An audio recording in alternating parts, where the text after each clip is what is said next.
In the previous video, we made some modifications to the ground effects of our car. Now we're ready to go in and begin working on the air intakes for the hood, using many of the same techniques that we used to make the vents on the ground effects.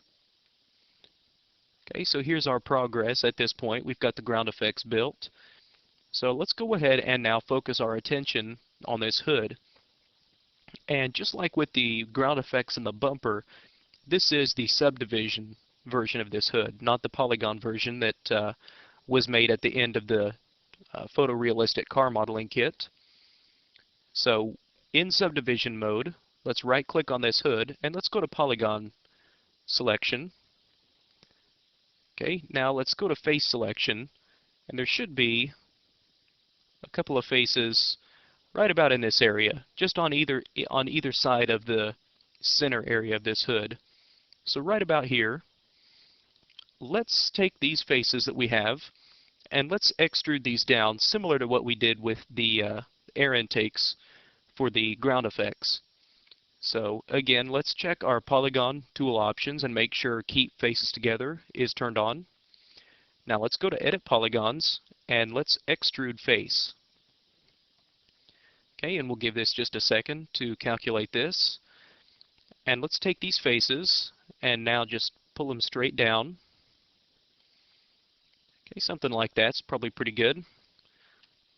And now, just like what we did with the ground effects, we can go in and go to face selection mode in this polygon object, and let's highlight these two faces that are on the back side of this vent. If I go to wireframe view, you can see where these faces are. Like I said, they're just on the back side of these vents. Okay, so let's go ahead and delete these faces out so that we have now an open hole on the back of these vents. And let's go to vertex selection mode, and we'll just, under edit polygons, we'll merge vertices, or we can use the shelf button that we created earlier. So we'll select these two vertices, merge those together, merge these two together. And these are a lot of the same techniques that were used in the vents for the ground effects. So we'll go ahead and just finish merging these. And once we've merged these, we'll probably have to go in and actually move them a little bit, because you can see during the merging these vertices have actually been pulled down. So we'll have to take these vertices and just pull them back up. Okay, so let's raise these up to about the same level that they were, or pretty close to it. Okay, now let's go back to standard mode and give this just a second. Okay, so here's what we've got so far for the air intakes. Now while in subdivision mode, let's go to edge selection. And let's start off by selecting these edges that run all the way around this perimeter. And we won't select this back edge on the starting point of these air intakes. So you'll grab a total of, looks like 5 edges that run around this perimeter.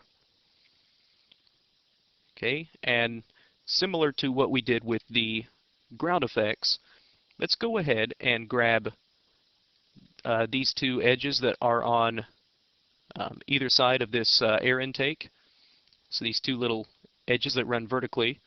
And then also let's go ahead and get these inner portions of the air intake. Okay, so let's go ahead and do that on the other side. Like I said, let's get these edges and these edges. Let's not forget that one.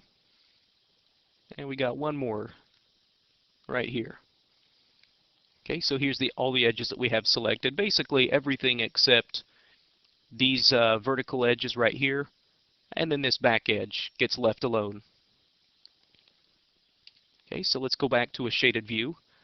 And with all these edges selected, let's go to subdivision surfaces, and let's add a partial crease, and let's add another partial crease. Okay, and now what we should be left with are these new air intakes for the hood. And if you wanted to, you could always go in and grab some of these vertices and make this air intake a little bit deeper. Just grab this lower row of vertices and go back to a shaded view. And all you have to do is pull these down to make your air intake a little bit deeper. Okay, and before we wrap up this video, let's go ahead and make one quick modification to the front end of this car. Let's go ahead and now extend this bottom part of the bumper down so that it comes down a little lower along with everything else. And again, this is the subdivision version of this front end, just to make this transition a bit smoother. Okay, so I'm just going to pull this down, and that pretty much takes care of our front end. Now in the next video, we'll go ahead and start to build out some new rims for our tires.